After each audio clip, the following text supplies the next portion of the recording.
在印度街头，一个流浪艺人在吹奏乐器，随着和缓的音乐响起，竹筐里一条条眼镜蛇探出脑袋，直挺脖子。这样的场景并不稀奇，但是如果探出头来的是一根没有生命的绳子呢？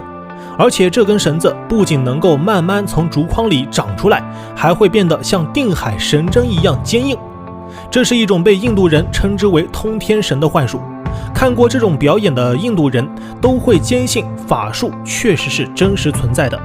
今天就让我们来看看印度人的通天绳究竟是幻术还是障眼法。嗨，科普啦，闪电哥今天和大家聊聊通天绳魔术是怎么做到的。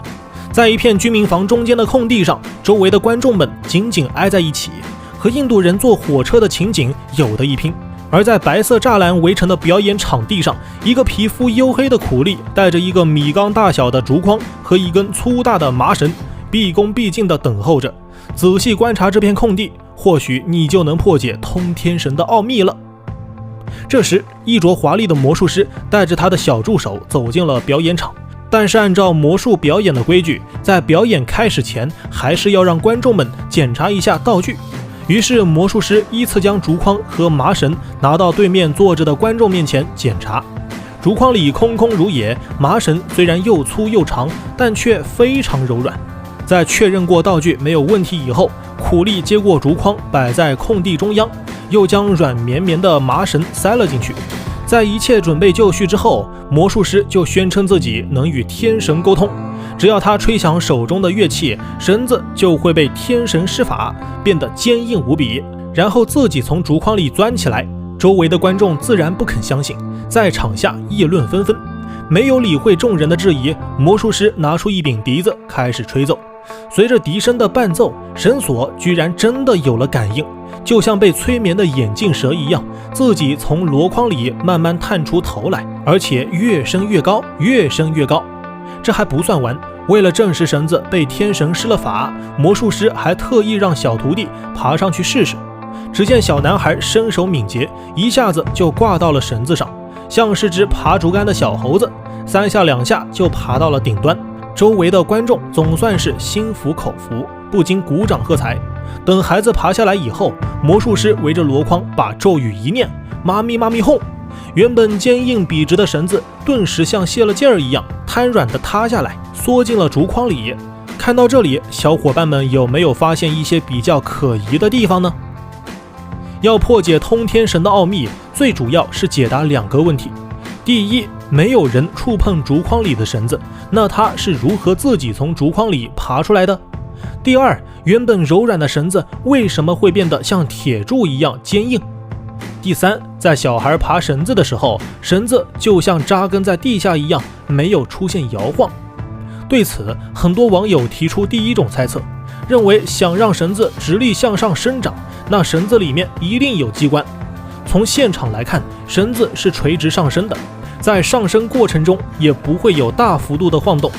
那绳子里的机关或许就是一种类似于蛇骨的工具，平时是一节一节的，只要在关键时刻把它拉直，就能够立起来。那要如何把蛇骨拉直呢？只要在里面装上一根隐藏的钢丝，将绳子的内部连接起来。当表演者念咒的时候，暗中触发机关，就能够让绳子直立起来了。当然了，咱们说里面用钢丝蛇骨是现在，古时候据推测更多采用的是竹子，做成一节一节的竹节结构。当竹节拼接在一起时，绳子就会竖立起来，反之竹节断开时，绳子就会立刻软下来。但其实这种猜想的可能性不大，因为在魔术表演之前，魔术师就将绳子拿给观众检查过，如果里面有竹节或者蛇骨这类硬块，就容易露馅。而且魔术师还将绳子反复用力扔到地上，以此来证明自己的绳子完全是软绵绵的。这时候网友们提出了第2种猜测，认为这绳子会不会是从天上垂下来的？也就是说，绳子的顶部有类似钢丝吊索这样的悬挂装置。确实，在表演过程中，绳子慢慢向上爬的过程，还真有点像人在上面用丝线拉拽。不过，由于表演场地是一片大空地，上方没有屋顶，所以用鱼线或者钢丝悬挂不太现实。再次被我们否决。这次网友们提出了第3种猜测，这种猜测可以说是最可行的一种办法了。由于这种魔术一般都需要篮子或箩筐进行遮掩，所以有人猜测很有可能是暗中操控通天绳的人就藏在箩筐底下的地窖里面。有人说了，这观众也不是傻子，魔术师走后，他们难道不会检查地面有没有问题吗？这个倒也好办，挖洞确实比较麻烦，但要说封个小洞倒是有可能的。而且这种表演几乎都是在沙地上进行的，在地上的那个助手完全可以把这个洞用沙子埋起来，再加上箩筐的掩饰，就可以做得天衣无缝了。从现场的道具和环境来看，我们也确实能够发现一些证据。首先，魔术师在展示竹筐的时候，只是证明了竹筐里面是空的，却没有让观众上手检查，尤其是这个竹筐底部的颜色略带黑色，很有可能就是一个暗门机关。其次，表演场地上有一盆鲜花，助手在放置竹筐的时候刻意把鲜花挪开，把竹筐放到了花盆的位置，这里很可能就是地窖的洞穴所在。而助手在摆放竹筐和绳索的时候花费了较长时间，也很有可能是在打开竹筐和地面的机关，将绳子塞进洞口。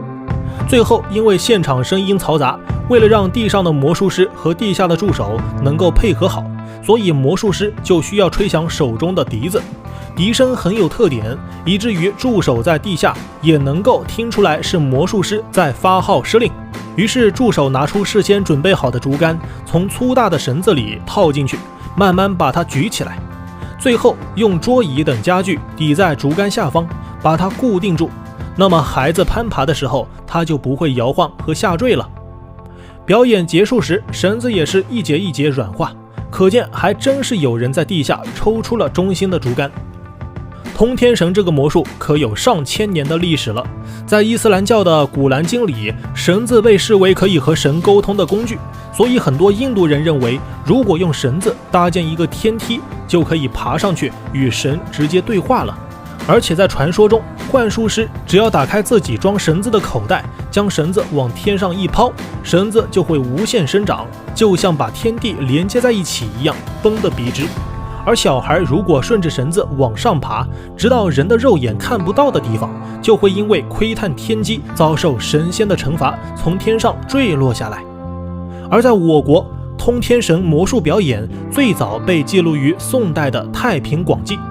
唐朝开元盛世时期，唐明皇一看国家风调雨顺，于是举办宴会款待百姓。刚好这一年来到了浙江嘉兴，县令就琢磨了，这皇上来了，我们得有好节目献给皇上啊，演出点什么好呢？这时候有个囚犯就出主意了，我倒是有个本事，只可惜我是犯人，不能去献计。县令一听，这囚犯原来会神计，再跟狱吏一核实，他不是杀人越货的强盗，不如让他跟皇上面前试试，演好了自然是功劳一件，演不好再抓回来治罪也不迟。第二天，县令还真就把这名囚犯带去了戏场，轮到他表演了。只见他手里捧着一团长绳，将一头顺势那么一抛，奇劲如笔，长绳是直向天升，就像半空中有人拉住一般。一开始离地是2-3丈，后来居然越长越高，由4-5丈一直长到了20余丈，可以说是直通云霄啊！观众们是大吃一惊。正在大伙惊讶的时候，囚犯蹭蹭蹭一个箭步窜上长绳，顺着绳子往上爬，越爬越高。突然间，长绳在空中一晃荡，落到地上又缩成一团，而那名囚犯却早就没影了。到了明清2代，嘉兴神迹更是被传得神乎其神。明代钱希言的《偷桃小儿》中描绘说，在广州大街上有个道士带着孩子来献蟠桃，结果因为宾客太多，仙桃不够，道士便做法令孩子顺着一个圆木爬入云霄，结果蟠桃是从天而降，而迟迟不见孩子回来。忽然听到云中一声犬吠，孩子的手脚残骸尽落。这道士痛哭流涕，说道：“我儿这是偷蟠桃，让哮天犬给咬了。”宾客一看，也急忙掏出银子来安慰道士。不一会儿功夫，就凑到了黄金100两。道士装起孩子的断肢，扭头就走。第二天，这2位又出现在了大街上，那个孩子居然死而复生。人们这才反应过来，原来昨天那都是变戏法。但是因为我们没有亲眼见过这样的幻术表演，不得不让人怀疑这是不是古人造谣或者夸张的描述。不过总体而言，这样的印度幻术传入中国，经入唐、元、明、清的演变，见证了中印两国之间的相互交流和发展，也算是一种独特的历史印记和文化符号了。每天嗨科普，我是闪电哥，咱们下期见。